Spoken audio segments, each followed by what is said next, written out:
गीता अध्याय 15 के श्लोक 16-17 में 3 प्रभु बताए हैं।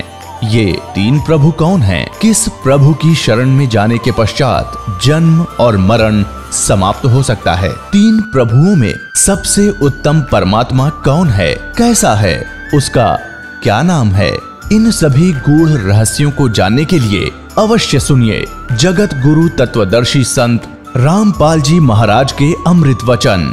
जैसे गीता अध्याय नंबर 18 के श्लोक नंबर 62 में कहा कि अर्जुन तो सर्वभाव से उस परमेश्वर की शरण में जा, उसकी कृपा से तू परम शांति यानी परमानंद को प्राप्त होगा और उस शाश्वत स्थान को प्राप्त होगा। तो यहां दादू साहब जी वही कह रहे हैं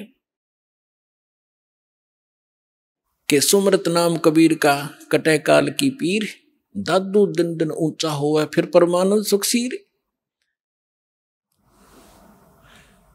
दादू नाम कबीर की जय कोई लेवे ओटे, तिनको कभू लागे नहीं ये काल कर्म की चोटे।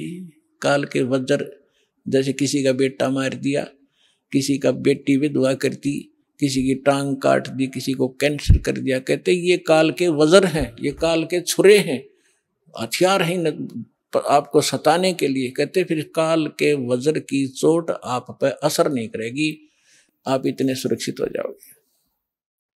और संत सब कूप केते दरिता नीरे, दादू अगम अपार है वो दरिया सत्य कबीर। महापुरुषों की वाणी देखो पुण्यात्मा गदगद आत्मा हो जाती है।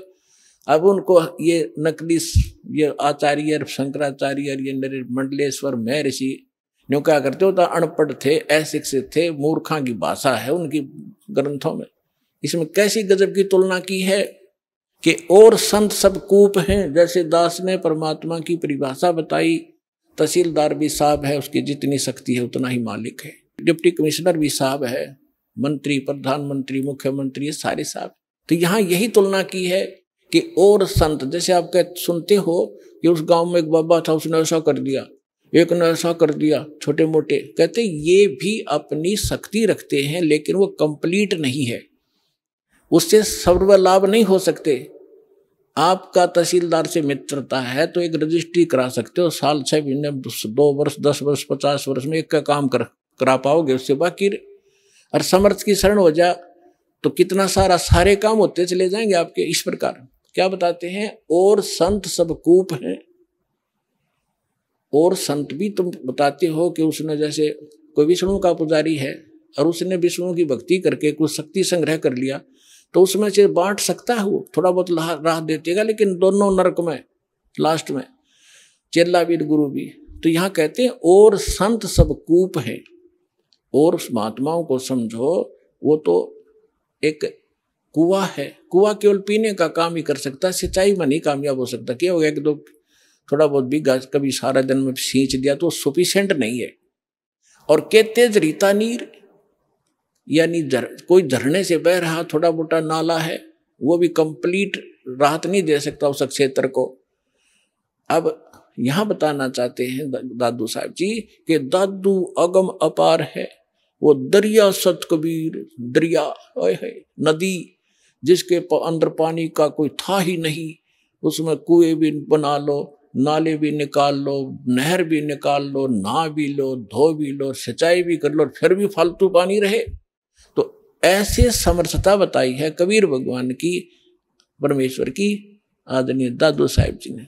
और संत सब कूप हैं केते झरीता नीर, दादू अगम अपार है वो दरिया सत्य कबीर। फिर क्या बताते हैं, अब ही तेरी सब मिटाए जन्म मरण की पीर, श्वास उश्वास सुमर ले दादू नाम कबीर। ये कबीर नहीं सुमरना, वो सतनाम है जो आपको दिया जाता है, फिर सार नाम दिया जाएगा। इसका श्वास उस जो कबीर जी का जो मंत्र है वो सिमरण करना है। श्वास उश्वास से सुमर ले दादू नाम कबीर। दादू नाम कबीर का सुन के कापे काले, नाम भरोसे नर चले हुए नवा का बाड़। कबीर साहब का जो मंत्र है इसका सिमरण करते रहना, ये काल आपका कुछ नहीं बिगाड़ पाएगा। जिन को निज नाम दिया सोए सतगुरु हमारे, दादू दूसरा कोई नहीं ये कबीर सिरजनहारे। तब जो दास साहब को गरीबदास साहिब जी की कथा सुनाना चाहता था। अब जैसे गरीबदास जी की कथा सुना रहा है, इसको आगे बढ़ाते हैं। इसको जैसे नानक साहिब जी को परमात्मा मिले थे जिंदा महात्मा के रूप में, सचखंड से आए थे। नानक साहिब जी सुल्तानपुर नाम का एक नगर है, शहर है, उसमें एक राजा था, नवाब था, उसके यहाँ नौकरी करते थे खजाने में। और वो प्रतिदिन नदी में स्नान करने जाया करते थे। एक साथ में नदी बहती थी, बेई नदी बोलते, बेई, उसमें स्नान करने जाया करते थे। वहां परमात्मा आए थे जिंदा महात्मा के रूप में। उनको बहुत सी ज्ञान चर्चा गोष्ठी हुई। पहले नानक जी ने अपना ज्ञान बताया, फिर परमात्मा ने बताया। नानक साहब जी ने कहा भी मैं आंखों देखूं तब बाबा जी तेरी गल मानूं। परमात्मा बोले ठीक है। अब तो परमात्मा नानक साहब जी ने कहा कि मैं इस दरिया में छुपूंगा, मुझे खोजना। परमात्मा ने डुबकी लगाई, गेले परमात्मा ने लगा दी। उनको उनके शरीर को अंतर्ध्यान करके अब स्ट्रीम में ले गए जिधर से जल आ रहा था। वह उपस्थित लोगों ने देखा कि नानक जी मर गए, डूब गए, डुबकी लगाई थी, बाहर नहीं आए। और वो शरीर रख दिया अब स्ट्रीम में जिधर से जल आ रहा था। उधर कोई भी ध्यान नहीं जा किसी का। 2-3 किलोमीटर जाकर शरीर सुरक्षित रखा एक स्थान पर। आत्मा को सचखंड ले गए। फिर सारा कुछ बताया कि मैं काशी में रहता हूँ बच्चा, वहां आ जाना, सतनाम दूंगा तेरे को। तो नानक जी तीसरे दिन वापस आए थे, दरिया के किनारे घूमते नजर आए। फिर पहली उदासी उन्होंने बनारस की थी कि खोजूं तो जाकर देखूं वहां भगवान अर्धानक रूप में कैसे हो सकता है, कुछ जच्चे कुछ ना जच्चे। जब सामने जाकर देखा वो है जो सकल जिंदा महात्मा वाली यो बैठा भगवान दानक रूप में, जलाए रूप में, फाई सूरत मुल्क की वेश, ए ठगवाड़ा ठगी देश खरा सियाणा बहुता बारी, धानक रूप रहा करता। अब हम गरीबदास जी की कथा सुनाते हैं। तो क्या हुआ, 3 वर्ष के बाद बच्चे को कोई कहे इसका सब झाड़े फूक लो आए, पता नहीं कहाँ कहाँ ले गए, वैद्यों को दिखाया, सब ने कोई भूत प्रेत का साया बताया, सब फेल हो लिया। आखिर में थक लिए, 3 साल में कुछ असर नहीं हुआ। एक दिन कोई दादू पंथी, एक गोपाल दास नाम का लाला जी था, और वो घर त्याग कर सन्यासी हो गया था, बाल बच्चों को अपना जिम्मेदारी सौंप के, और लाल कपड़े पहने हुए थे। दादू पंथ से दीक्षित था। वो किसी भगत के यहाँ आया करता था, उसका चेला था छुडानी में। जब वो आया 2-3 वर्ष के बाद, ऐसे कई वर्ष में चक्कर लगाता था, गांव वाले ने कहा कि महाराज जी हमारे एक लड़की का लड़का ऐसे ऐसे एक संत ने कुंवारी गाय का दूध पियाया था, वो जंतर मंतर का, और उसके जंतर मंतर कर दिया तो मृत्यु को प्राप्त हो गया था। सुन ली भगवान ने, उसके सांस शेष थे, बच गया। अब वो पागल हो गया। और कहा जाता है कि संत की विद्या को संत ही काट सकता है। अगर आप कुछ दया करो तो बच्चे को बुलाऊं। दादू पंथी गोपाल दास जी ने कहा कि बुला, ये झाड़ फूक करना थोड़ी बहुत ये सीख लेते हैं रोटी खाने के लिए, जितने भी ये संत बने, तो बुला, मैं अभी कर दूंगा ठीक। अब उसने जाकर के उस चौधरी साहब को कहा, उनके नाना जी को, शिवलाल नाम था उसका, शिवलाल, के शिवलाल जी हमारे पास एक महात्मा आते हैं, बड़े पहुंचे हुए हैं, और वो कहते हैं बच्चे को दिखा दो, मैं ठीक कर दूंगा। 5-7 और बूढ़े बुजुर्ग उसके साथ। गरीबदास 13 वर्ष के बालक को लाकर खड़ा कर दिया। जब दादू पंथी उस गोपाल दास ने पूछा, बेटा कौन था वो, तेरा जीवन नाश कर दिया, तेरे को बर्बाद कर दिया? तो गरीबदास जी कहने लगे, उसने बर्बाद नहीं, मुझे आबाद कर दिया। अलल पंख अनुराग है सुन मंडल थीरे, दास गरीब उधार दिया मोए सतगुरु मिले कबीर। हम सुल्तानी नानक तारे, दादू को उपदेश दिया, जात जुलाहा भेद न पाया, वो काशी माहे कबीर हुआ। जब ये वाणी दादू उस परमेश्वर के प्यारी आत्मा गरीबदास जी ने बोली, उस 62 साल का महात्मा था, 65 साल का दादू पंथी गोपाल दास, उसका शरीर आंख भर आई उसकी, और रोंग रोंग खड़े हो गए कि इतनी प्यारी भाषा बोल रहा है इसने, बौड़ा बताओ दुनिया, अरे तेरा गजब भैया। तब उस काफी आध घंटे तक दास जी वो वाणी बोलते रहे जो भगवान से परिचित होकर के उन्होंने गैबी खाल विशाल सतगुरु अचल दिगंबर थीर हैं दास, ये सारा कुछ बोला। तब वो 62-65 साल का आदमी खड़ा हो गया, महात्मा जिसके वो लोग पूजा कर रहे थे, हाथ जोड़ कर कहने लगे महाराज जी अब वाणी लिखवा दो सारी की सारी, जीवों का उद्धार होगा कलयुग में। परमात्मा को गरीबदास जी यही चाहते थे कि किसी तरह लखनियां मिल रहा मैंने, लेकिन यू कल भाग जाएगा 2 दिन, थोड़ी बहुत लिख कर मैंने तो बहुत कुछ लिखवाना है। उसको दर्द करने के लिए उठ चल पड़े गरीबदास जी, उससे बात नहीं की। फिर अब उन लोगों ने सोचा कि 65 साल का आदमी एक 13 साल के बालक का हाथ जोड़ बैठा। उन्होंने ये सोचा भाई इसमें तो बड़ी बला है, बाबा जी का भी चक्कर कटा दिया इसने, यानी कोई बड़ा भूत प्रेत है इस गरीबदास जी में। 65 साल का बाबा भी हाथ जोड़े खड़ा इसका आगे, यू क्या कहे है इसको। अब वो तो अपने घर में चले गए, गरीबदास जी चल पड़े खेतों को, जंगल की साइड में, और वो दादू पंथी महात्मा भी साथ साथ जा। आगे तो अमर वाणी गजब की वाणी है, क्योंकि परिचित था संतों की वाणी से, दादू से भी परिचित था कि उनको कोई संत मिले थे जिंदा महात्मा के रूप में। दादू पंथी ये नहीं मानते कि कबीर काशी वाला मिले थे, और उसने खुल के लिख रखे अपने ग्रंथ में, तो सब की बुद्धि में पत्थर पड़े हुए। तीसरे दिन गरीबदास जी ने कहा कि बाबा जी बात सुन ले, जब सारा लिखा है जितना मैं लिखवाऊं तो मैं लिखवाऊं, नहीं तो जा अपने घर।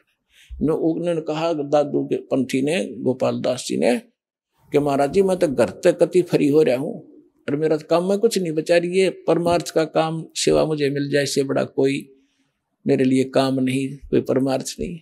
तो गरीबदास जी का एक, उन्हीं के नाना का एक बेरी का बाग था, बेरी बड़बेरी बोलन से, उसमें एक जंडी का पेड़ था बहुत भारा। उस जंडी के पेड़ के नीचे गरीबदास जी और वो दोनों गोपाल दास जी बैठ जाते।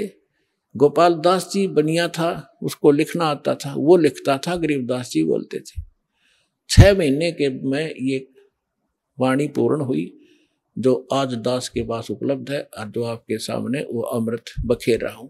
तो इन सब बातों से ये सिद्ध हो गया कि हमारे सदग्रंथ बतावें और आंखों देखा संत बतावें कि धानक रूप रहा करतार। अनंत कोट, गरीबदास जी ने कहा अनंत कोट ब्रह्मांड का एक रति नहीं भारे, सतगुरु पुरुष कबीर हैं ये कुल के सृजनहारे। तो आज का तो विषय था कि परमात्मा कौन है, कैसा है, किसने देखा है, ये सत्संग पूरा हुआ।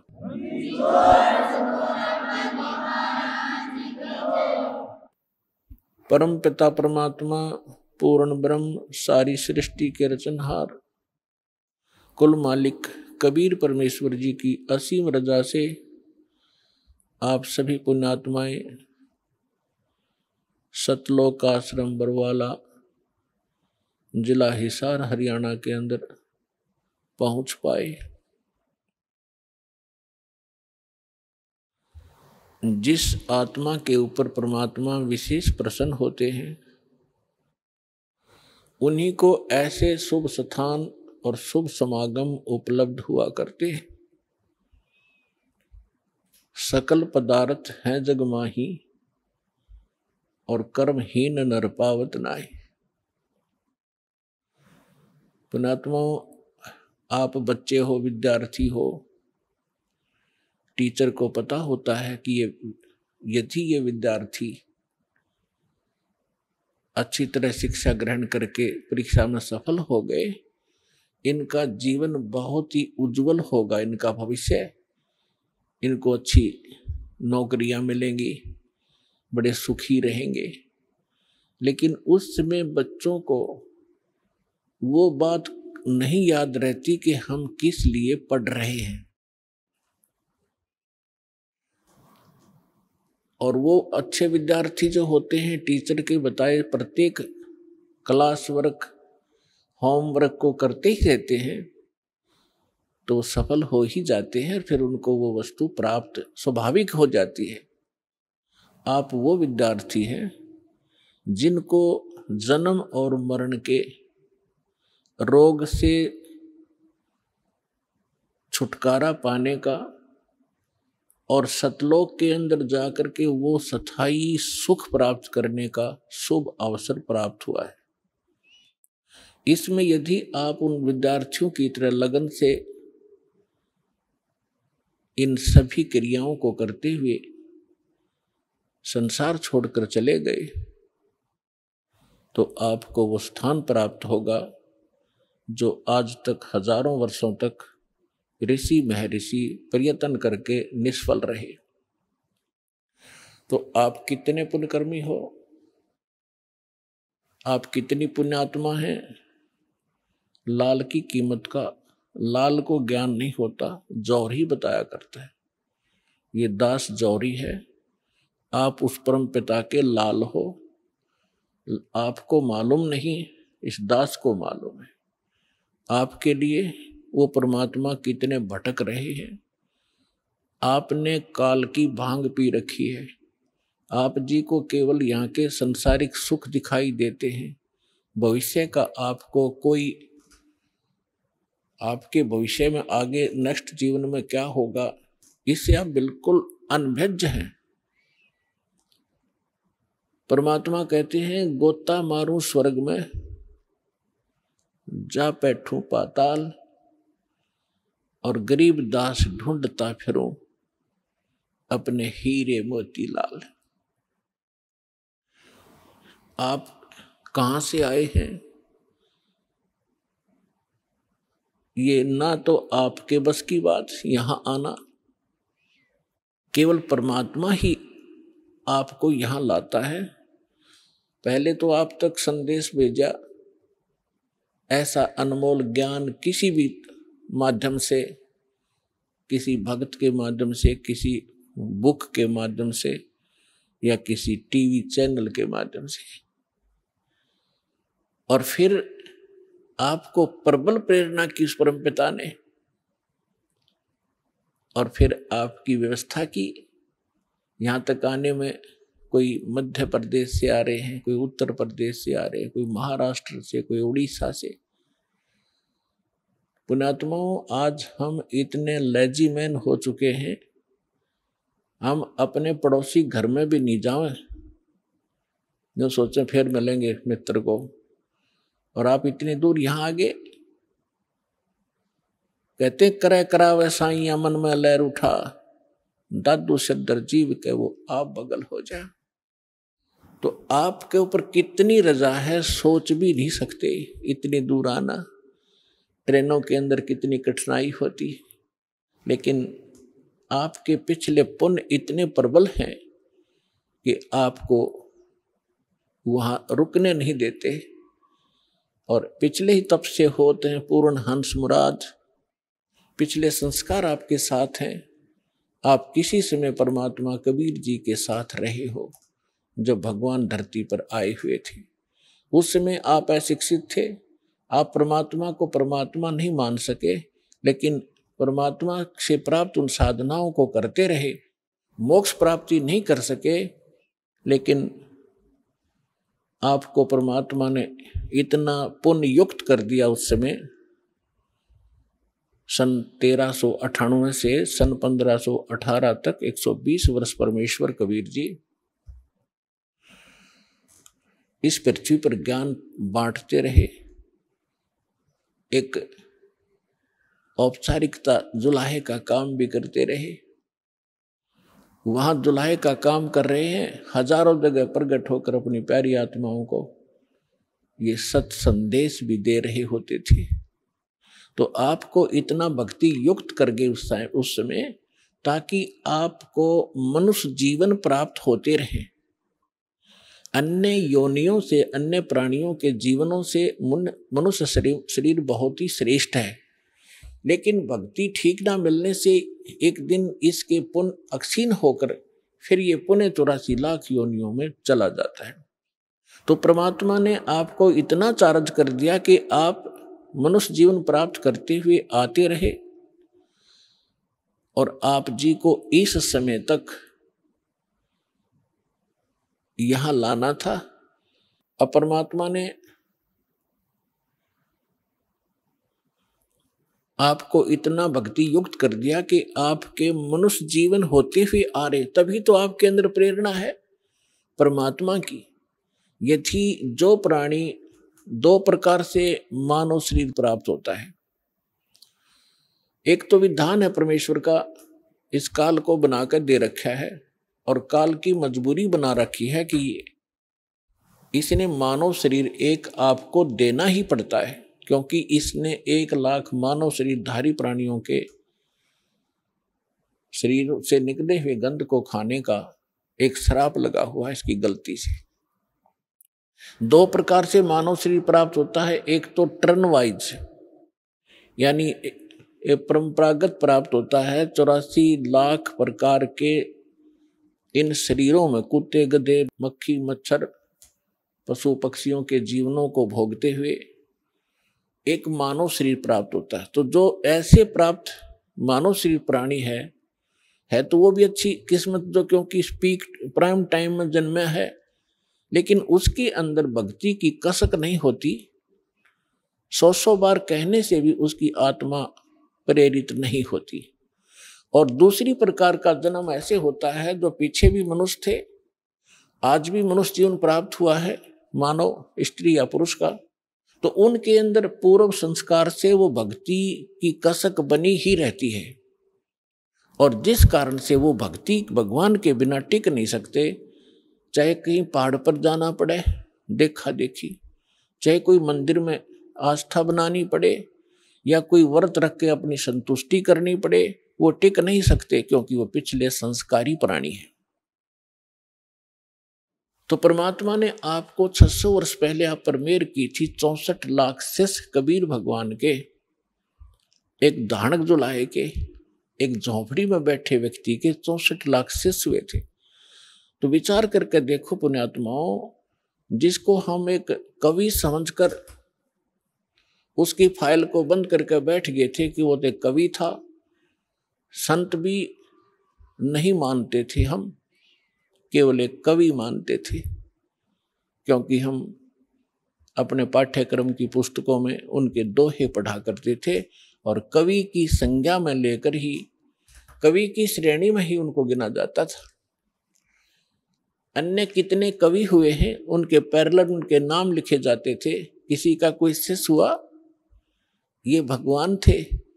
और इन्होंने जो अमृतवाणी, जो तत्व ज्ञान प्रचार किया, कबीर सागर के अंदर विद्यमान है, उससे भी स्पष्ट है। उन्होंने वो ज्ञान दे रखा है जो वेदों, पुराणों, श्रीमद् भगवद गीता, बाइबल, कुरान और इनमें नहीं है। वो ज्ञान भी परमात्मा ने बोल रखा है। तो वो परमात्मा थे, ओनली कवि नहीं थे। और उनके परमात्मा की महिमा में वेदों में लिखा है कि वो परमात्मा ऊपर रहता है सतलोक में, मनुष्य दृश्य है, राजा के समान एक तख्त पर, सिंहासन पर विराजमान है, वहां से गति करके चल कर आते हैं या अच्छी आत्माओं को मिलते हैं, अपने ज्ञान को लोकोक्तियों के माध्यम से, दोहावलियों के माध्यम से, पद्य भाग में ऊंचे स्वर में बोल बोल कर सुनाते हैं, जिस कारण से वे कवियों में से भी एक प्रसिद्ध कवि की पदवी भी प्राप्त करते हैं, लेकिन वो होते हैं भगवान। ये वेदों में लिखा है। और कवियों जैसा आचरण करते हुए घूमते फिरते हैं, जगह जगह जाते हैं।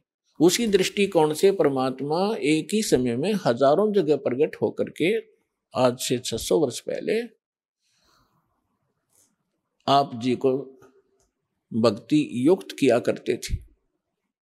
लेकिन उस समय 64 लाख से सो जाना, ये एक बहुत बड़े आश्चर्य की बात है, क्योंकि उस समय भारत बहुत विशाल था। पूर्वी और पश्चिमी पाकिस्तान, अफगानिस्तान, बलोचिस्तान, इराक, ईरान, गजनी, ये सभी यहाँ तक भारत था।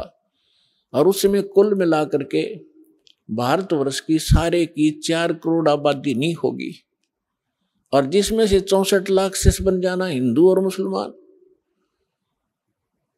क्योंकि परमात्मा ने ऐसे सुख दिए अपनी प्यारी आत्माओं को, ऐसा ज्ञान दिया, तो आश्चर्यचकित रह जाते थे।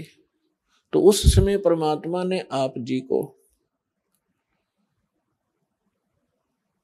इस योग्य कर दिया कि आप 600 वर्ष से आज तक मनुष्य जीवन प्राप्त करते हुए आ रहे हो, 600 वर्ष पूर्व, और जिसमें लगभग आपने 10-15 मनुष्य शरीर प्राप्त कर लिए कंटिन्यू। और यदि आज ये समय आपको ना मिलता और ये भक्ति आपको ना मिलती, तो आपका जो लास्ट मनुष्य जीवन था, आप फिर 83 लाख योनियों में चले जाते। इसलिए परमात्मा बड़े दयालु हैं। उनका जो किया हुआ प्रत्येक कार्य वो बहुत ही सफल होता है। उसी के वचन से सब कार्य हो रहा है। अब उसके बाद भगवान को हमने भगवान नहीं समझा, हमने उनको केवल एक कवि समझा। और कुछ दिनों में आपको जब परमात्मा के संग आप रहे, इतने सुख हो गए, आपके दुख दूर हो गए, तो आप जी परमात्मा से दूर होने लगे। जब इंसान सुखी होता है इस लोक के अंदर, वो पहला काम ये करता है कि भगवान से दूर होता है, बकवादें ग्रहण करता है। तो जब हम सुखी हो गए, सभी सुख हमें बहुत देता है क्योंकि तो सुख सागर है, तो हमारे मन में दोष उत्पन्न होने लगे। परमात्मा के अंदर भी हमने कुछ गड़बड़ निकालने लगे। तो परमात्मा कबीर जी ने एक लीला की थी,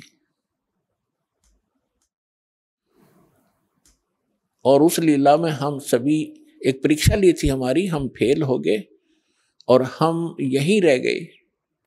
अब काल ने कैसा जुल्म किया, किसी को कहीं पटक दिया, किसी को हरियाणा में, किसी को राजस्थान में, किसी को मध्य प्रदेश में, किसी को उड़ीसा में, भाषा भी ना समझ में आवे, किसी को नाइजीरिया में, किसी को अमेरिका अफ्रीका में। उन प्यारी आत्माओं को जो परमात्मा की भक्ति किया करते थे, उन्हीं में से ये सारे अफसर बने हुए हैं, राजा बने हुए हैं, एमएलए एमपी बने हुए हैं। क्योंकि पिछले पुण्य के बगैर ऐसे उच्च पोस्ट प्राप्त नहीं होती। और जब तक इनको पुण्य वो ज्ञान नहीं होगा कि हम कौन हैं, हम किस लिए जन्मे हैं। मानव शरीर केवल इसीलिए प्राप्त नहीं होता कि आप माया इकट्ठी करो, संसारिक प्रभुता प्राप्त करो, सारा कुछ हो गया, करोड़ों की संपत्ति भी होगी, आपकी यहाँ आसपास के क्षेत्र में कोई एमपी मंत्री मिनिस्टर बनकर महिमा भी होगी, क्योंकि आप पिछले पुण्य आपके साथ थे, वो मलाई, वो बैटरी आपकी चार्ज थी, वो चल रहा था। फिर आपकी मृत्यु हो जाएगी और नेक्स्ट जीवन क्या होगा, फिर कुत्ते की योनि में, गधे के शरीर में यहां भटक रहा होगा। तो खाक वो संपत्ति क्या काम आई आपके, और क्या वो महिमा ने आपका साथ दिया। चाहे आपकी मृत्यु के उपरांत यहाँ पर कोई आपका बुत बनाकर, आपका तस्वीर बनाकर सालाना, चाहे आपके उस देश के लोग उस पर बेशक माला अर्पित करते रहें, आप गधा बनकर धक्के खा रहे होगे।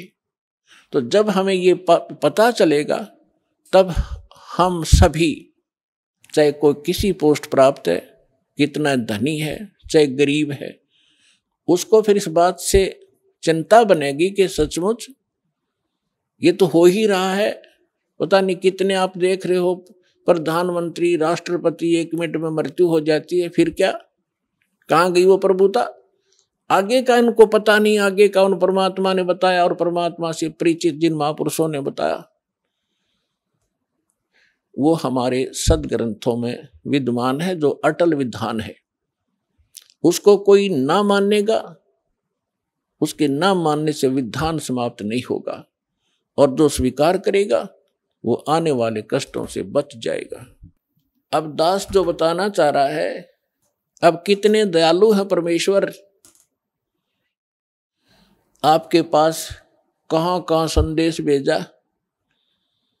परमेश्वर ने 600 वर्ष पहले कहा था।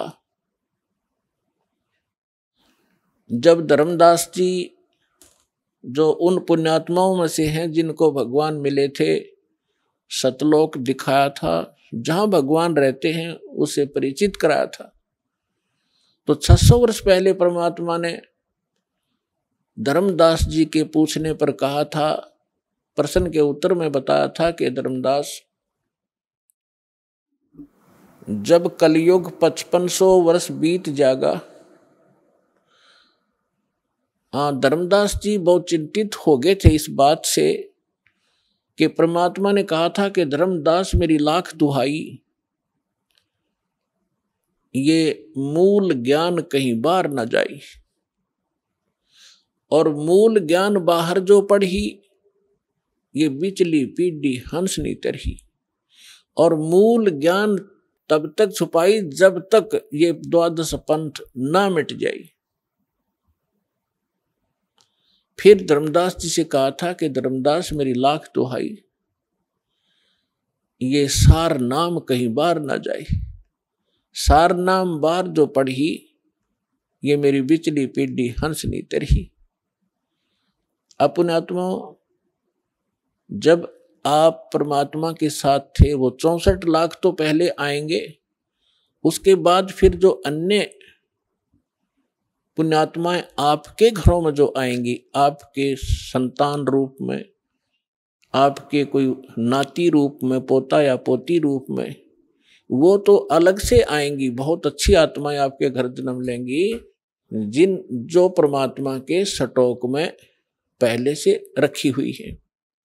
उस परमात्मा कबीर जी का इस प्रत्येक ब्रह्मांड के अंदर, काल के लोक में 21 ब्रह्मांड में एक गुप्त स्थान है, जहां पर उन पुण्यात्माओं को परमात्मा ने रखा हुआ है जिनको पिछले कलयुग में सार नाम प्राप्त हो गया था, वो पार हुए नहीं और फिर वो काल के हत्थे चढ़ गए थे। क्योंकि इस ज्ञान से आपकी आत्मा में ऐसा दृढ़ निश्चय अवश्य हो जाएगा कि ये सुख जो है, चाहे राष्ट्रपति बन जा, चाहे प्रधानमंत्री बन जावा, और भले ही हम कोई देव पद प्राप्त कर लें, आपकी आत्मा धिक्कारेगी उसको।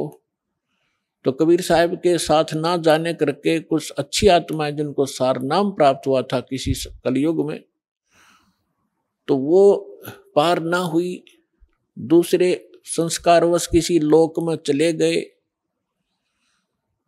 तो उसके लिए परमात्मा कहते हैं शिव मंडल ब्रह्मापुरी। शिव मंडल ब्रह्मापुरी चाहे विष्णु लोक में हो, हमरे गुण भूले नहीं तो आंड छुटाऊं। तो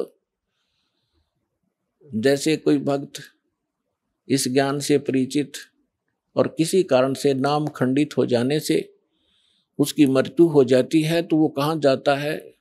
आपको प्रथम मंत्र में श्री ब्रह्मा जी, श्री विष्णु जी, श्री शिव जी, श्री गणेश जी और श्री दुर्गा जी आदि इन देवों के वो मूल मंत्र दिए जाते हैं जिनसे आपको बहुत लाभ मिलना है। तो उस कारण से आप पार ना हो गए तो इनके लोकों में जाओगे वो सुख भोगने के लिए जो आपको इस प्रथम मंत्र के बेनिफिट प्राप्त हुआ है। ये लाभ आप वहां अक्षीण करने चले जाओगे। वहां जाकर आपको याद आएगा कि ये तो गुरुजी बताया करते थे कि हमने यहाँ का देव पद भी नहीं लेना, राज्य पद प्राप्त नहीं करना, यहाँ हमारे पुण्य नाश होते हैं। तो वहां जाकर फिर वो रोते हैं। और ये जो प्राइम टाइम होता है इसका सीमा है। जैसे अब जो बिजली पीढ़ी चली है इसका समय निर्धारित है, उसके बाद ये भक्ति नहीं रहेगी। इस बीच जो निकल गया सो निकल गया। तो वो भक्ति जो युग है उसका समय समाप्त होने को होता है, हो चुका होता है और उनकी मृत्यु हो जाती है। वो कोई ब्रह्मा जी के लोक में जा रहा होता है, कोई विष्णु जी के लोक में, कोई गणेश जी के यहाँ अपने इन मंत्रों के पुनों के आधार से, भक्ति के आधार से इनको वहां खाता है, बर्बाद करता है। तो वहां वो रोते हैं। तब परमात्मा जाते हैं, उनको वहां से छुड़वा कर लाते हैं। उनको उस समय मनुष्य दोबारा जन्म नहीं देते, उनको अपने पास स्टॉक में रखते हैं। उनके ऊपर इतना रहम हो जाता है कि अब उनका जन्म आपके घरों में होगा, आपके बेटा बेटी, आपके पोता पोती के रूप में सबके घर वो पुण्यात्माएं आएंगी। उनके संस्कार इतने गजब के होंगे, इतने अच्छे होंगे कि उनको किसी प्रकार का कोई कष्ट नहीं होगा उनके जीवन में। और उनको जन्म से ही मंत्र मिलेंगे, 3 वर्ष के होते ही भक्ति करेंगे और 8 वर्ष का होते उसको सतनाम मिलेगा। और फिर 12 वर्ष के बाद, 13 वर्ष के बाद अंतर ही उसको सतनाम सारनाम प्राप्त होगा। अब के वो मोक्ष प्राप्त कर जाएंगे। आप भी करोगे, क्योंकि ये भक्ति युग प्रारंभ हुआ है। और या तो इसी जन्म में पार हो जाओगे, देखो कोशिश करना कि इसी जन्म में पार हो, फिर तो फिर ही होता है। नेक्स्ट लाइफ का, नेक्स्ट जीवन की सपने में भी इच्छा मत रखना।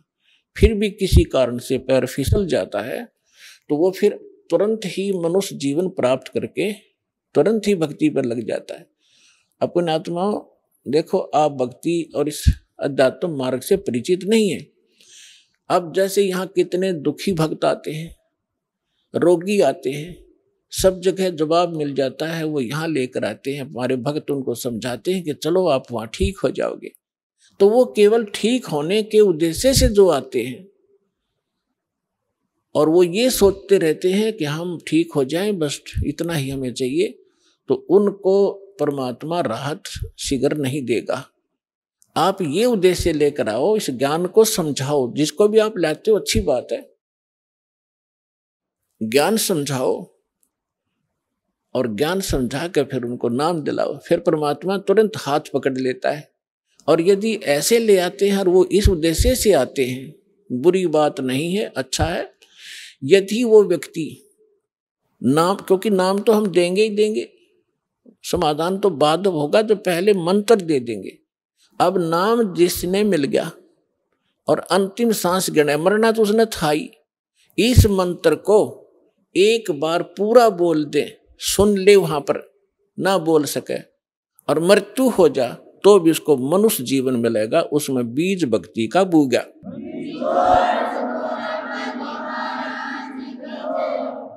हमने असंग जन्म हो गए, जन्मते मरता ने, धक्के खाता ने, और अब मनुष्य जीवन प्राप्त होगा तुरंत ही 10वें महीने या सतलोक आश्रम बरवाला में आ लेगा और उसका फिर जीवन शुरू हो गया।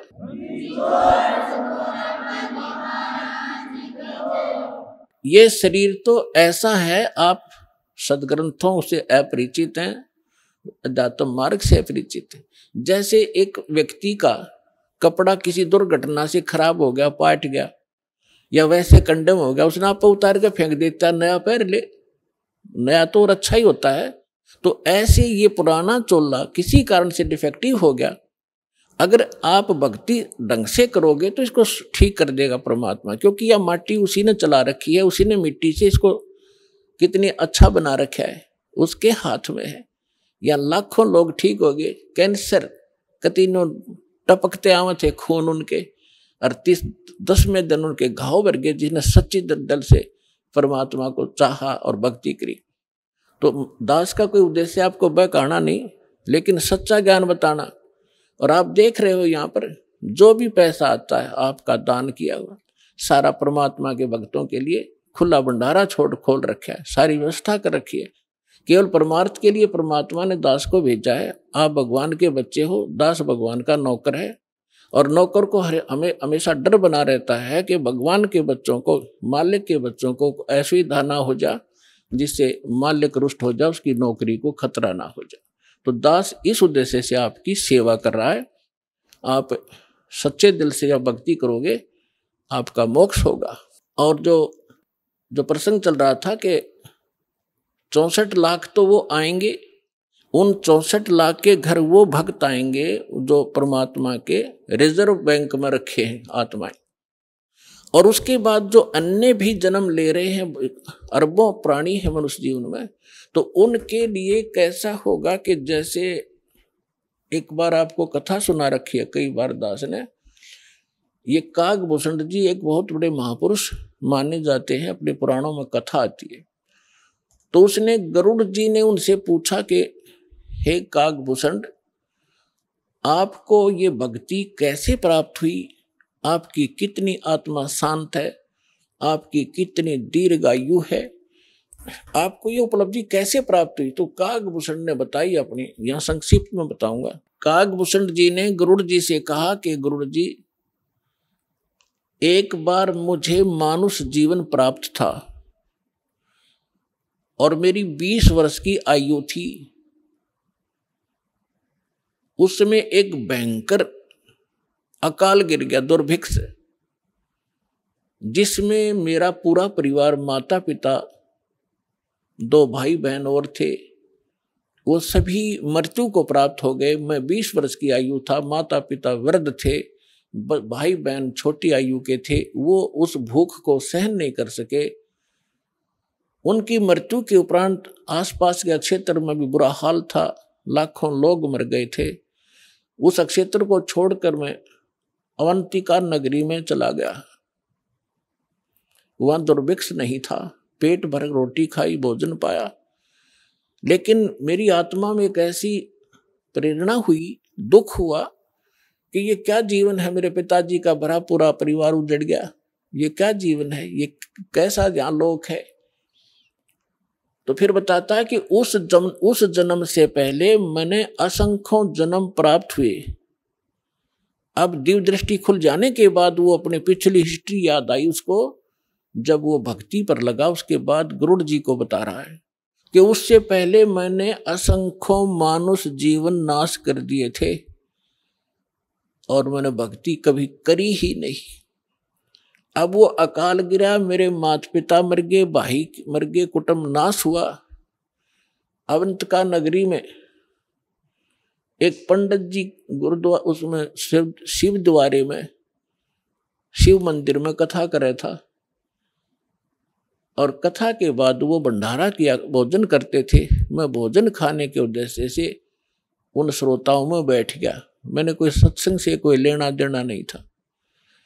सभी उठकर चले गए, मैं बैठा रहा। पंडित जी ने पूछा, बेटा क्या बात है? मैंने अपना सारा दुख बताया। उसने मुझे एज ए अपना सन, बेटे की तरह प्यार किया पंडित जी ने, पुजारी ने, और कहा बेटा ये संसार तो दुख का घर है, आप यहाँ रहो, यहाँ भोजन पाओ, और बेटा यहाँ मंदिर में सेवा करो, सत्संग सुनो, दीक्षा ले लो। मैंने उसकी सारी बात मान ली, वहाँ सेवा भी करने लग गया। लेकिन दीक्षा वाली बात मेरे समझ में नहीं आई। 6 महीने तक वो कथा सुनाते रहे, मनुष्य जीवन के उद्देश्य को बताते रहे। मेरा कति घर नहीं करी, जू नहीं रहेंगी। मेरे इतने पाप बढ़े हुए थे क्योंकि मेरे अंदर भक्ति कभी बीज पड़ा नहीं था। 6 महीने के बाद मैंने कथा तो सीख ली जो गुरु बताया करते थे। मैं युवा था, गुरुजी वृद्ध हो गए थे। मैं श्रोताओं को गुरुजी की एब्सेंस में, अनुपस्थिति में वो कथाएं सुनाने लग गया। सुरीली आवाज थी, युवा शरीर था। श्रोता मुझे मेरी बड़ी प्रशंसा करने लगे कि क्या बात भाई, आप तो बड़ा गुरुजी से भी बढ़िया सत्संग सुनाते हो, वाह भाई वाह, आपकी तो बड़ी प्यारी आवाज है। आइए अब हम उन श्रद्धालुओं के अनुभव जानते हैं जो जगत गुरु तत्वदर्शी संत रामपाल जी महाराज जी से दीक्षा प्राप्त कर चुके हैं तथा उनके द्वारा बताए गए भक्ति मार्ग पर चल रहे हैं। नमस्कार जी। राम राम भाई साहब। क्या नाम है जी आपका? मेरा विक्की नाम है जी।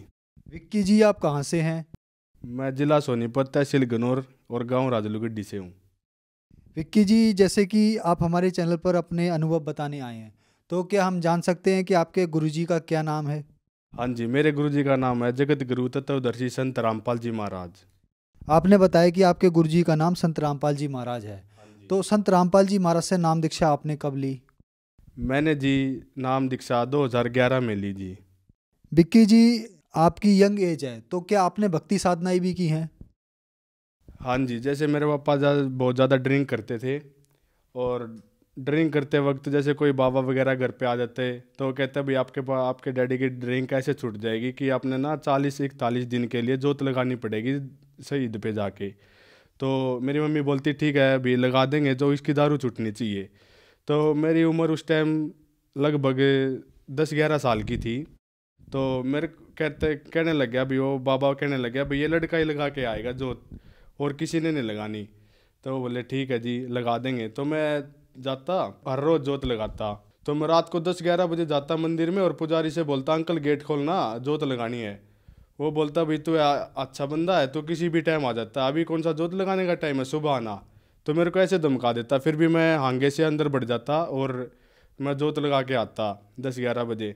फिर मैं घर आता। ऐसे ऐसे करके मैं बहुत ज़्यादा परेशान हो गया था।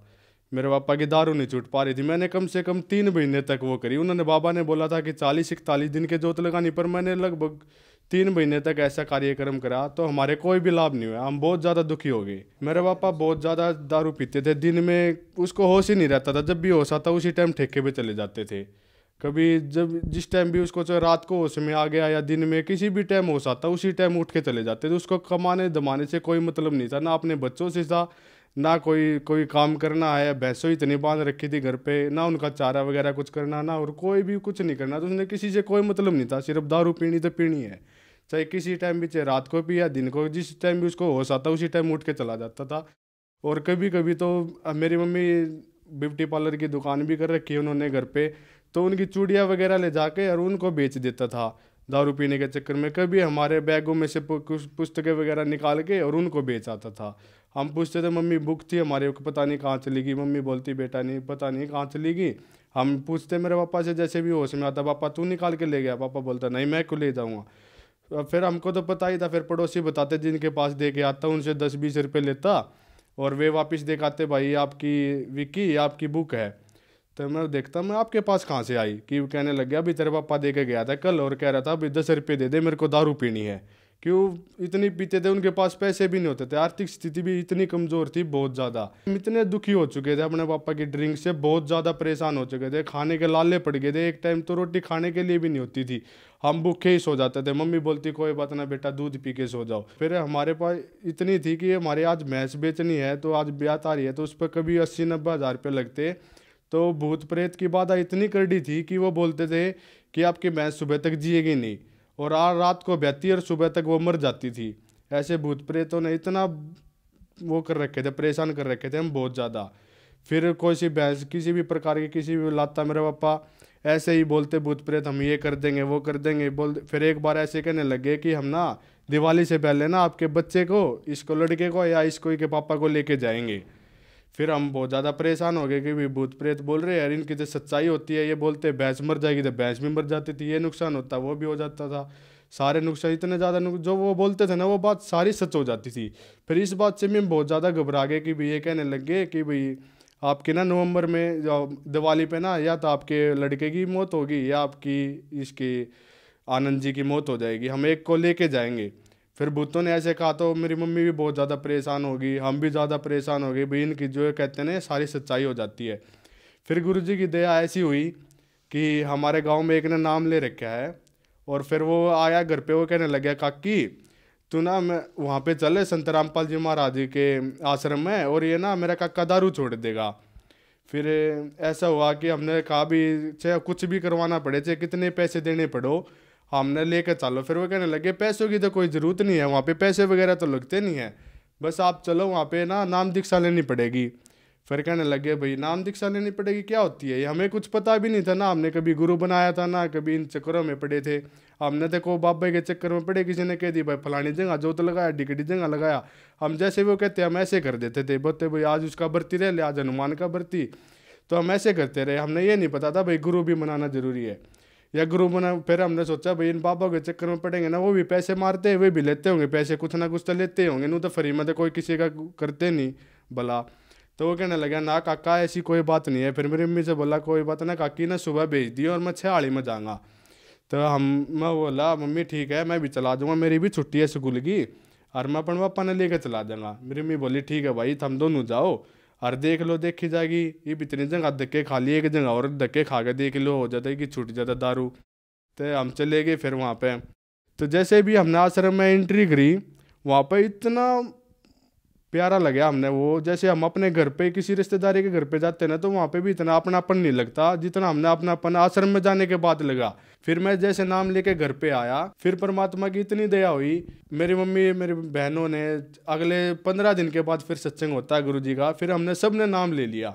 मेरे पापा ने नाम फिर भी नहीं लिया। फिर हमने 4 महीने के बाद सतनाम मिला। सतनाम जैसे ही हमें मिला, हम घर पे आए। घर पे आने के बाद वो भूत प्रेत वापस बोलने लगे मेरे पापा में। हमने सोचा भाई हमने तो नाम भी ले लिया, सारी मर्यादा भी ठीक है, फिर भी ये कैसे बोलने लग गए। फिर हमने गुरुजी के जहाँ पे प्रणाम स्थल बना रखा है, वहाँ पे दंडवत प्रणाम करी परमात्मा के लिए। तो वो भूत ना ऐसे बोलने लगे कि भाई तुम ना बहुत ठाडे की शरण में चले गए हो, आप इतनी ठाडे की शरण में चले गए, हम आपके घर पे नहीं आ सकते। हम उनसे ज़बरदस्ती कहने लगे, बुआ आप कहाँ जा रहे हो। फिर मेरा ताऊ भी बोलता था, बोला ताऊ जी कहाँ जा रहे हो, आ जाओ ना आप हमारे घर पे, चाय वगैरह बनाएंगे। हम भूतों से ऐसे बातें करने लगे। वो मेरे पापा में अंदर प्रवेश था। हम उनके ऐसे मजाक उड़ाने लगे, भाई आ जाओ ना ताऊ जी चाय पियेंगे, और मेरी बुआ कहाँ गई उसको भी बुला लो। तो वो वहाँ पे रोने लगे बाहर खड़े होके कि भाई अब हम आपके घर पे नहीं आ सकते। फिर हमने कहा भाई क्यों नहीं आ सकते अब हमारे घर पे, अब हमने ऐसा क्या कर लिया कि जब आप हमारे घर पे नहीं आ सकते। फिर उन्होंने बताया कि आप ना इतने ठाडे की शरण में चले गए हो, अब ये गुरुजी ना तुम्हारा, ये मेरे को अंदर नहीं आने दे रहा, ये ना यहाँ पे डंडा लेके बैठा रही है, कह रहा भाग जाओ यहाँ से, इधर नहीं आना। संत रामपाल जी महाराज के उन भूतों को दिख रहे हैं, संत रामपाल जी महाराज हमारे गेट पे बैठे हुए डंडा लिए हुए, और ये कह रहे कि ये बैठे ना आपके गुरुजी संत रामपाल जी महाराज, ये हमारे को अंदर नहीं आने दे रहे, और कह रहे भाग जाओ यहाँ से, घर पे भी नहीं आना आपको। और जबकि मेरे पापा ने नाम भी नहीं ले रखा है। परमात्मा की इतनी दया होगी सतनाम मिलने के बाद कि वो गुरुजी की दया से वो भूत प्रेत की बाधा हमारी ठीक होगी। फिर मेरी बेबे की जो बीएड में एडमिशन नहीं हो रहा था उनका, तो लास्ट डेट थी, बीएड में एडमिशन नहीं हो रहा था, तो लास्ट डेट थी, वो घर पे गई तो वो कहने लगी भी कॉलेज वालों ने तो मना कर दिया कि आज तो साइड बिजी है, आज आपका एडमिशन ऑनलाइन फीस नहीं कट सकती। फिर उन्होंने जहाँ पे हमने प्रणाम स्थल बना रखे वहाँ पे प्रणाम किया और गुरुजी से अरदास करी संत रामपाल जी महाराज जी से, और कहा गुरुजी ऐसे ऐसे बात हो गई है और लास्ट दिन है आज, और इसके बाद कोई डेट भी नहीं है ना मेरा एडमिशन होगा, गुरुजी मैं क्या करूँ। तो गुरुजी की इतनी दया होगी कि प्रिंसिपल का फ़ोन आया। देखो किसी भी बच्चे के पास फ़ोन नहीं आता, और प्रिंसिपल का उस मेरे बेबे के पास फ़ोन आया, कहने लग गया भाई आपकी ना ऑनलाइन फ़ीस कट जाएगी, आप ना इस पे कर दो। तो उसी टाइम उन्होंने 21,000 रुपये पे कर दिया और उनका आज एडमिशन हो गया, बीएड में 2nd ईयर में हो गया। परमात्मा की इतनी दया होगी कि एक कुछ ही क्षण में परमात्मा ने ऐसी रजा करी, उनका तुरंत ही एडमिशन हो गया, जबकि सुबह से शाम तक इतने बच्चे बैठे हुए थे उनका फिर भी एडमिशन नहीं हुआ। और आज गुरुजी की दया से इतनी परमात्मा ने इतनी मौज कर दी है कि जो क्या करना बेटा मैं अपने हाथा पर रखूँ अपने बच्चा ने। आज भगवान ने पूरे गाँव में नू पूछ लो भाई आनंद का लड़का किसा है, तो पूरे गाँव में नू बता देंगे भाई उसका लड़का कति जी नू क्या करे ना भाई हीरा है। तो इस तरह चमका दिया भगवान ने पूरे गांव में, ऐसा घर बना दिया, 2 मंजिली कोठी गाड़ दी, पत्थर लगा दिया भगवान ने, ऐसा घर बना दिया जिसमें मेरे पापा अब भी नाम नहीं ले रहे यार, फिर भी भगवान की इतनी दया है कि बहुत ज़्यादा। एक बार क्या हुआ कि हमारी ना पहले बहुत ज़्यादा भैंस मरती थी नाम लेने से पहले। तो एक बार जैसे नाम ले रखा था तो मैं वहाँ पे सत्संग में शुक्रवार को चला गया, और शनिवार को शाम को बहुत ज़्यादा बीमार होगी भैंस, और हमको भी ये डर हो गया कि भाई जो हमारी भैंस ब्यात आती है ना वो जब भी मर जाती है। इन बाबा को इतना शराब हो रहा था हमारे पर बहुत ज़्यादा भूत प्रेतों का। तो वैसे ही हुआ, जैसे आए वहाँ पे शनिवार को वो ब्यानी थी भैंस, तो उसी टाइम वो शनिवार को बीमार होगी। बीमार इतनी होगी कि भाई बहुत ज़्यादा बीमार होगी, बुखार बहुत ज़्यादा चढ़ गया, भैंस का बुखार ही नहीं उतर रहा था। भैंस इतनी ज़्यादा बीमार होगी कि वो ख़त्म होगी, कुछ 2-3 घंटे के बाद वो मर गई भैंस। मरने के बाद हम बहुत ज़्यादा परेशान हो गए हम कि भाई 70-80 हज़ार की भैंस और गरीब आदमी की मर जा तब बहुत ज़्यादा लॉस हो जाता है। तो फिर परमात्मा की दया है, मेरी मम्मी जैसे गांव वाले तो यही सोचते हैं भाई इनका तो नाम भी ले लिया और इनका फिर भी नुकसान हो गया। फिर मेरी मम्मी जैसे भी 5-5:30 बजे भैंस मरी, उसको दाब के और 6 वाली ट्रेन से बैठ के संत रामपाल जी महाराज के आश्रम में बरवाड़ा चली गई। वहाँ पे जाने के बाद जैसे वो 10-11 बजे बरवाला आश्रम में पहुँचे, संत रामपाल जी महाराज उस टाइम दर्शन दे रहे थे। दर्शन देने लगे, फिर दर्शनों की लाइन में मेरी माता जी लग गई, और जैसे ही अंदर गई दर्शन लिए संत रामपाल जी महाराज जी से रोने लग गई। तो संत रामपाल जी महाराज जी बोले बेटा क्या हुआ। तो मेरी मम्मी ने कहा कि मेरे सर में दर्द हो रहा है जी। फिर संत रामपाल जी महाराज ने सर पकड़ के और आशीर्वाद दिया, तो उसी टाइम गायब हो गया सर का दर्द। फिर रो रही थी मेरी मम्मी, तो परमात्मा बोले संत रामपाल जी महाराज, बच्चा क्या हुआ, क्या बात, क्या हो गया बेटा? तो मेरी मम्मी ने कहा कि गुरुजी हमारे ना भैंस मर गई। तो गुरुजी ने कहा बेटा भैंस, यह बात थी?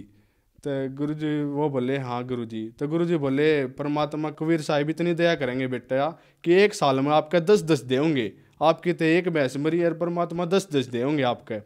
तो ऐसा ही हुआ। जैसे कि हम घर पे आए, घर पे आने के बाद मैं तो आश्रम में ही था, घर पे आने के बाद बताया मम्मी ने ऐसे ऐसे बात होगी, पड़ोसी मजाक उड़ा रहे, इनका क्या लागी है, या तो दूसरे दिन सत्संग में चली गई, इसका क्या होया है, इनकी तो भैंस मरी, इनका तो कोई असर भी ना होया। अरे गुरु जी की दया से 1 साल के अंदर 10-10 भैंस बांध दी परमात्मा ने हमारे घर पे। बांधने के लिए 4 भैंसों का रहा है, फिर वहाँ पे गुरु जी ने 10-10 भैंसों का रजिस्ट करवाया। इतनी दया गुरु जी ने करवाई हमारे घर पे। आज गुरु जी ने इतनी मौज कर रखी है कि बहुत ज़्यादा, उसकी डिफाइन नहीं कर सकते। सुबह लग जाए तो शाम हो जाए, भगवान की इतनी दया हो रही है।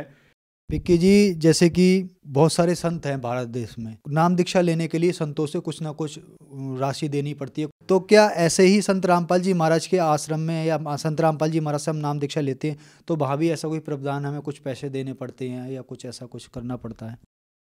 नहीं जी, कुछ भी पैसे नहीं देने पड़ते। ऐसे ही मैं सोचता था जब उन्होंने भगत जी ने मेरी मम्मी से कहा कि काकी आप ना वहाँ पे संत रामपाल जी महाराज के वहाँ पे चलो, तो हम ऐसे ही सोचते थे कि वहाँ पे जाने से ना कुछ तो पैसे लगेंगे, क्योंकि हम जितने भी सियाणों के पास गए, जितने भी बाबाओं के पास गए, वहाँ पे जाते ही कुछ ना दक्षिणा देनी पड़ती थी। उसके बाद ही जो भी कोई आशीर्वाद वो देते थे, उसके बाद ही देते थे, पहले पैसे ही लेते थे, उसके बाद जो उन्होंने जो कार्यक्रम करना उसके बाद ही करते थे।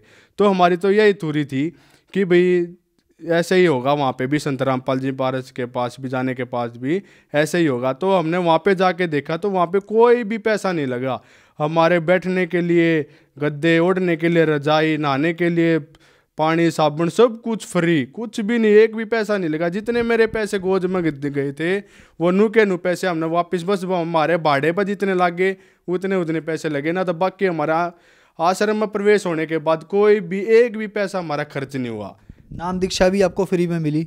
हाँ जी, नाम दीक्षा भी हमें गुरु जी की दया से संत रामपाल जी महाराज की तरफ से एकदम फ्री मिली। और संत रामपाल जी महाराज का एक आश्रम नहीं है, यह धार्मिक 5 स्टार आश्रम है कि वहाँ पे कोई भी पैसा नहीं लिया जाता किसी भी प्रकार का। कहीं पर कोई नाम दीक्षा ले लो उसमें कोई रुपया नहीं, कोई भंडारा कर लो वहाँ पे कोई रुपया नहीं, चाय पीते उसके कोई रुपया नहीं। और शाम को सोते वक्त ये देखो कि अपने बच्चों के लिए शाम को सोते वक्त दूध भी दिया जाता है, वो भी फ्री एकदम, उसके भी कोई पैसे नहीं। भगवान की इतनी रजा है वहाँ पे संत रामपाल जी महाराज की, बहुत ज़्यादा।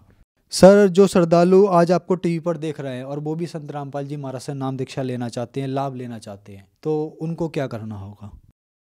सबसे आसान तरीका है संत रामपाल जी महाराज के यूट्यूब चैनल या जितने भी सोशल मीडिया प्लेटफॉर्म है, या ट्विटर है, फेसबुक है, जितने भी प्लेटफॉर्म है सारों पे संत रामपाल जी महाराज जी के सत्संग आते हैं। जैसे ट्विटर है, ट्रेंड भी होते हैं, उन पे भी सत्संग चलते हैं। तो उनके नीचे ना एक येलो कलर की पट्टी चलती है, तो उस पे ना संत रामपाल जी महाराज जी के आश्रमों के फ़ोन नंबर फ्लैश होते हैं। उन पे आप कॉल करो और उनसे बताओ कि मैं ऐसे ऐसे फलानी जगह पे रहता हूँ, ये मेरा नाम है और मेरे को संत रामपाल जी महाराज जी से नाम लेना है, तो मैं कैसे ले सकता हूँ। फिर वो आपको गाइड करेंगे, जैसे भी वो बताए भाई वहाँ पे संत रामपाल जी महाराज जी का आश्रम है, वहाँ पे आप जाओ, उनसे नाम दीक्षा लो, फिर आप संत रामपाल जी महाराज से जुड़ सकते हो। विक्की जी, हमारे चैनल पर अपने अनुभव बताने के लिए आपका बहुत बहुत धन्यवाद। ठीक है जी, राम राम भाई साहब।